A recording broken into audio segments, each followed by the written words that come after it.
My name's Aaron, I'm 28, and up until about 3 weeks ago, I thought I was going to marry the love of my life. His name's Daniel, 31, charming, composed, the kind of guy who walks into a room and somehow makes everyone feel like they already know him. We met at a work conference in Chicago, both working in tech. He was back-end, I was front-end, and somewhere between debugging code and midnight snacks in the hotel lobby, we clicked. It was easy, natural, like we were just meant to be. Our relationship was slow and steady for the first year. Daniel was the kind of boyfriend that brought you soup when you were sick and remembered obscure anniversaries like the day I landed my first freelance gig. He wasn't overly emotional, but he was thoughtful. Always had been.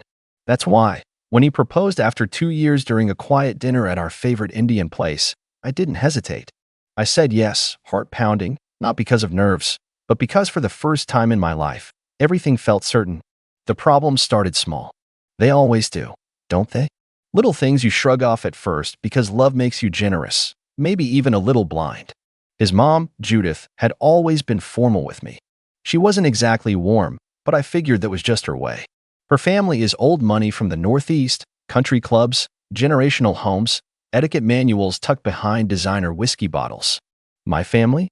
Loud, loving, working-class folks from Indiana who throw backyard BBQs for birthdays and laugh way too loud during football games. We're different, sure, but I never thought that difference would grow into a wall. Judith didn't outright dislike me. At first, it was more like subtle dismissals.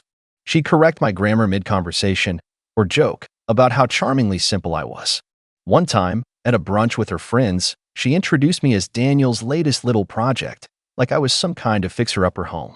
I laughed it off, but I felt the sting. I told Daniel later, and he kind of winced but said, "She just has a weird sense of humor. Babe, don't take it personally." So I tried not to. For a while, I really did try. But Judith wasn't the only one. His sister, Alexandra, Lexi, was even worse.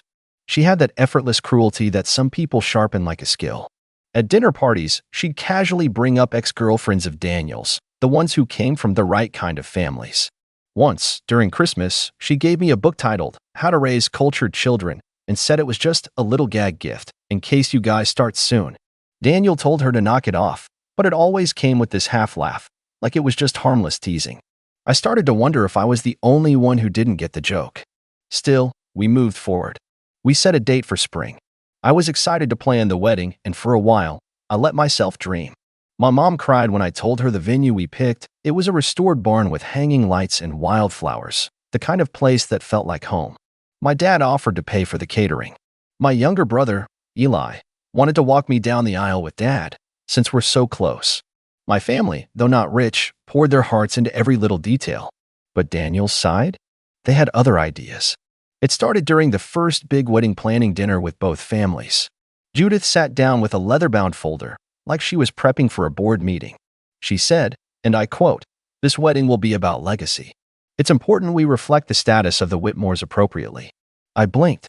The status of the Our family, she clarified with a patient smile, the kind you reserve for a child who just doesn't understand long division. "This isn't just a party, Aaron. It's a statement." I looked at Daniel. He said nothing, just sipped his drink. My mom gave a nervous laugh and said, "Well, I'm sure we can make it a celebration for everyone, both sides." Judith looked at her. Eyes cool. Of course. Within reason. I should have seen it coming. Over the next month, things escalated. Judith slowly took over the planning. She pushed for a venue in Massachusetts, her hometown, because family history mattered. She hired a wedding planner without asking. She vetoed the buffet my parents had arranged, opting instead for plated 5-course meals with French inspiration. I hated it. Every piece of the wedding began to feel like someone else's story. Then came the guest list. Judith sent me a spreadsheet, color-coded. There were 187 people from Daniel's side. When I scrolled to mine, I saw just 11 names. I stared at it. 11. I called Daniel. "Hey," I said, trying to keep my voice calm. "What's this guest list? My cousins aren't on here. Neither are my aunts or half my uncles. You said we were keeping it balanced." There was a pause. Then he said, "It's not personal, babe. My mom just thinks it's better to keep the guest list intimate on your side." I laughed, stunned. 187 people from your family and 11 from mine is intimate? She says the venue has a cap. Oh, so suddenly the 200 cap venue is full? He sighed. She thinks your side would be more comfortable watching online. It's not about importance, Aaron. It's about logistics. I hung up. I sat in my apartment, staring at the screen, heart racing. For the first time, I felt something shift. Not just irritation or stress. This was something deeper. A crack in something I thought was solid. I talked to my parents that night.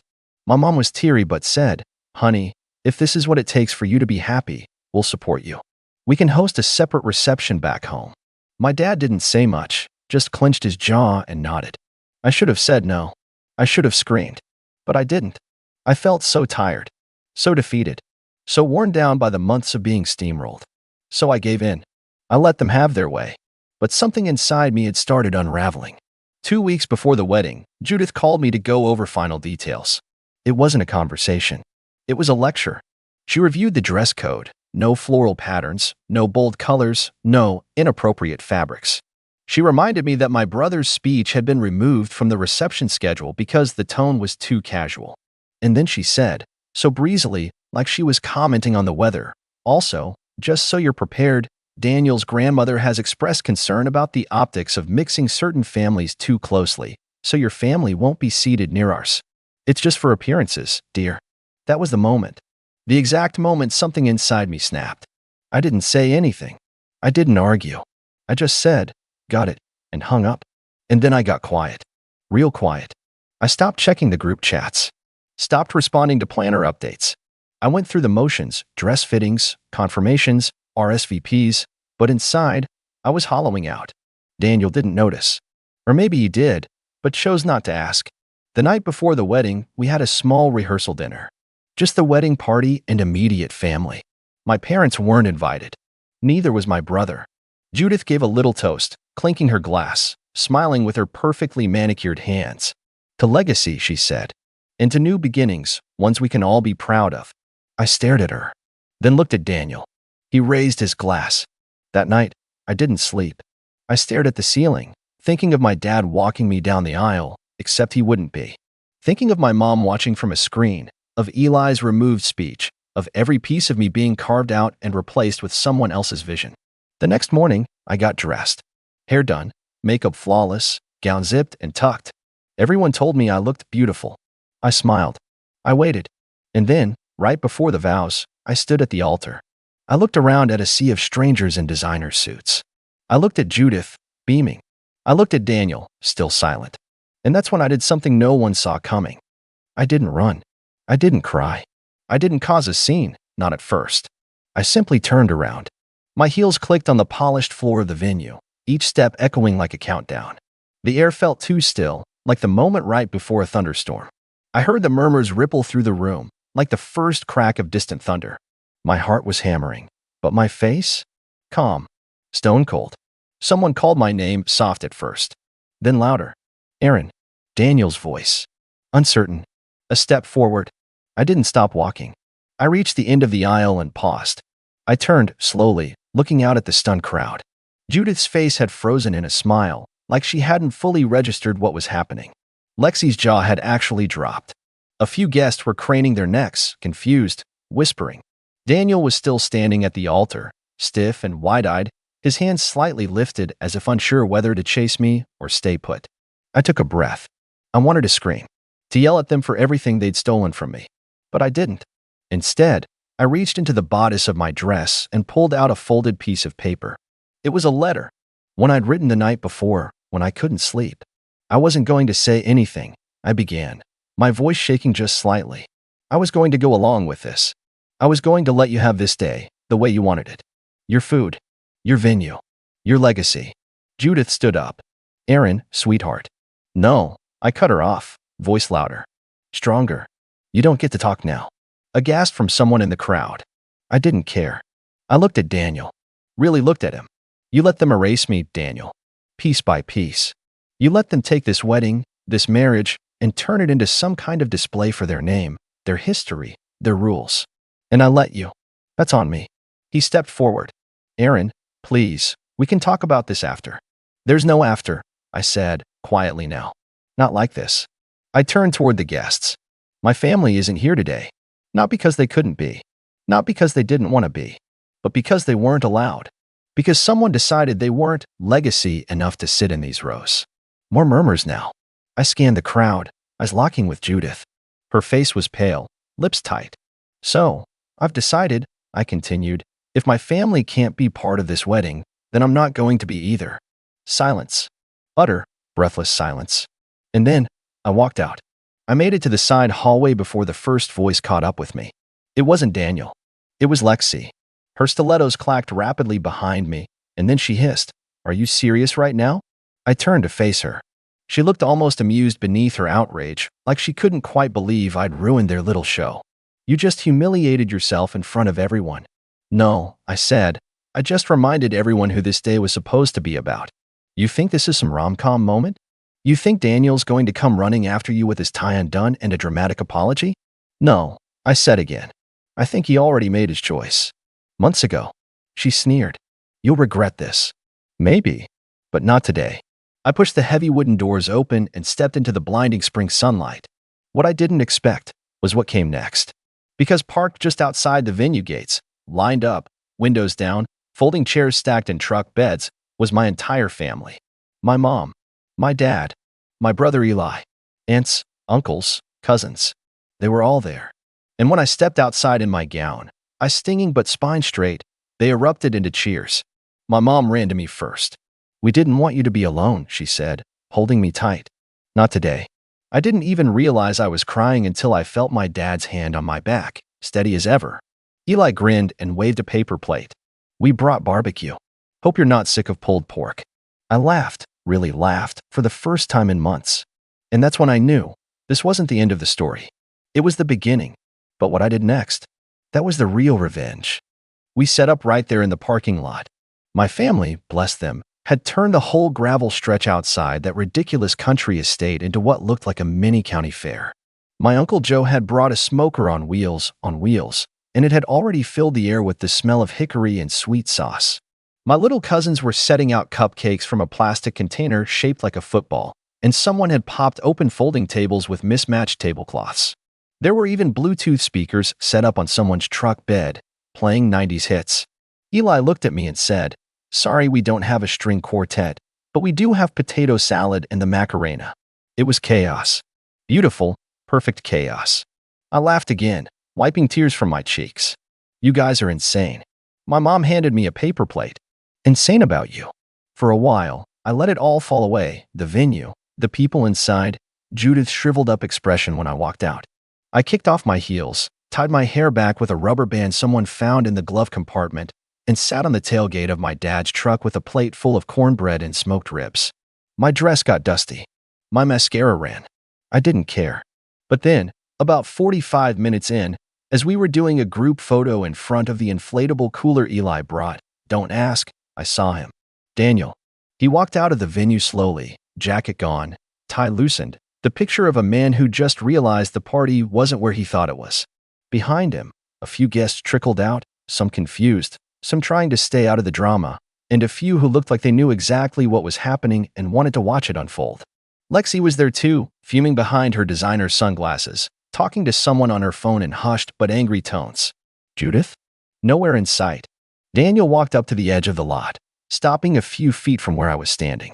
His face looked different, less smug, less polished, a little lost. "Aaron," he said softly, "can we talk?" The music lowered slightly. My uncle turned down the speaker, and everyone went still like a live broadcast had just switched over to a breaking news report. I met his eyes. "Sure," I said, setting my plate down. "Let's talk." We walked a little to the side, near the shade of an old oak tree. I crossed my arms, waiting. "I wasn't going to make this easy." "I didn't know you felt this strongly," he started. I blinked. "You didn't know I felt strongly about my own wedding?" He hesitated. "I mean, I thought you were okay with it. You didn't say anything. Because every time I did, you brushed it off. You called your mom's controlling behavior just tradition. You let her erase my family and said it was about logistics." I paused, letting that settle in. At what point was I supposed to scream louder? He looked down. I thought I was keeping the peace. I took a step forward. "Daniel, you kept their peace. Not mine. Not ours." He was quiet. Then, finally, I didn't know how to stand up to them. "And you didn't care enough to learn." That one landed. His shoulders dropped. "I'm sorry," I really am. I studied him. I believed he meant it. In that moment, he did feel sorry. But sorry wasn't enough. Not now. Not after months of silence, of letting me fight alone. I looked back at the party, my people laughing, dancing, passing around aluminum trays of food like it was a family reunion. It felt like a wedding. The right kind. The one we should have had. You know what the difference is between you and them? I said. They don't have money. They don't have legacy or fine china or a coat of arms or whatever. But they showed up. They didn't sit in silence. They didn't prioritize appearances over people. They didn't let me stand alone. Daniel looked over too, his eyes lingering on my dad, who was showing one of the little kids how to two-step in work boots. I want to fix this, he said. I shook my head. It's not about fixing this. I gestured to the dusty lot, the laughter, the ribs. This doesn't need fixing. This is the best part of the day. He looked stunned, and I don't think it had fully hit him yet. That he wasn't just watching me walk away from a ceremony, I was walking away from him. I still love you, he said. I smiled. It was sad, and it hurt more than I thought it would. I know, I said. But sometimes love isn't enough. Not when the cost is me. He didn't follow when I turned around and walked back to the people who actually showed up. He didn't stop me. Maybe he finally understood what it felt like. The rest of the afternoon was surreal. Word spread fast. A few guests who'd originally sat stiffly in Judith's carefully curated seating chart slowly made their way to the parking lot. One of them, a second cousin of Daniel's, brought over a tray of untouched hors d'oeuvres from the catering staff and said, honestly, this is way more fun. It became a thing, a moment, a spontaneous, joyful, real celebration. Someone brought out a Polaroid camera and we started making a scrapbook on the hood of my cousin's car. My brother gave the speech he'd written, standing on a folding chair with a plastic cup raised high, and it made me laugh until I cried. And through it all, I kept thinking, this could have been the whole wedding. This should have been the whole wedding. But Judith didn't get to win. Not in the way she thought. Because I wasn't going to disappear quietly. After that day, things moved fast.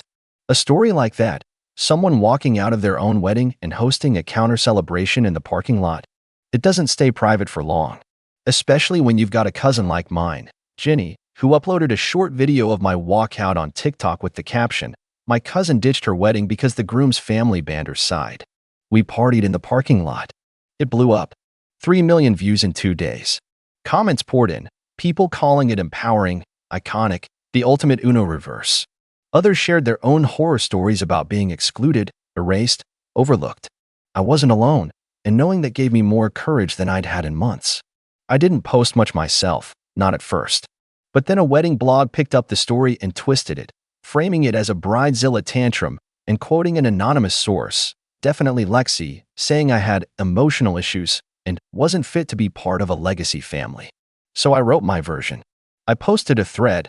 I loved him. I wanted to marry him, but not at the cost of my voice, my values, or my family. And if that makes me a villain in someone else's story, so be it. I'm not the kind of woman who walks down the aisle in silence. That post went viral too. And something happened after that. People started sending me their stories. Women who'd been minimized. Brides whose in-laws tried to steamroll them. Daughters who were told they weren't elegant enough. I responded to as many as I could. I realized, maybe this wasn't just about a failed wedding. Maybe it was about reclaiming something a lot bigger. Judith tried to do damage control, of course. She emailed me 3 paragraphs about disappointment, public embarrassment, how deeply hurt the family was. My response was 5 words. Actions have very loud echoes. Then came the kicker. 2 weeks later, I got a call from Daniel. I almost didn't answer, but curiosity won. He sounded different. Hello. I've been staying at Lexi's, he said. My mom, well, she says it's best we all take some space. I didn't laugh, but I wanted to. You're surprised? I asked. He sighed. No, I don't know who I am without all this. That line stuck with me. I don't know who I am without all this. That was the core of it, wasn't it? He'd been raised to believe his family's status was part of his identity, and giving it up, even to protect someone he loved, felt like tearing off his own skin. I hope you figure that out, I told him. But I won't be waiting around. I hung up. I blocked the number. And that was the last time I heard from him. And just like that, the page turned. In the months that followed, I started something new. Literally. I launched a small side project with Eli and Jenny, The Real Vows. A community, blog, and podcast for women sharing stories of weddings that almost broke them and the ones that made them whole. We talked about family pressure, controlling in-laws, how to spot red flags, how to find your voice again. And it took off. Fast. I got emails from brides who canceled weddings just days before because they realized they were being silenced. I got thank yous from women who found courage to stand up for their vision. One woman said she watched my TikTok every time she needed strength to say no. And my family? Closer than ever. We hosted an unwedding celebration 6 months later, just for fun. I wore a white jumpsuit, and Eli gave another ridiculous toast. My mom danced to Bon Jovi with my dad in the grass. We took a group photo, and someone printed it on a tote bag that said, "Legacy? Nah, loyalty." That photo sits on my bookshelf now, right next to the unopened bottle of expensive champagne Judith gave us for the wedding. I thought about opening it once. Thought maybe I'd use it for closure. But nah, I donated it to a local charity auction. Let someone else taste the bitterness. As for me, I'm good. I didn't just walk out of a wedding. I walked back into myself. And honestly, that's the best vow I've ever made.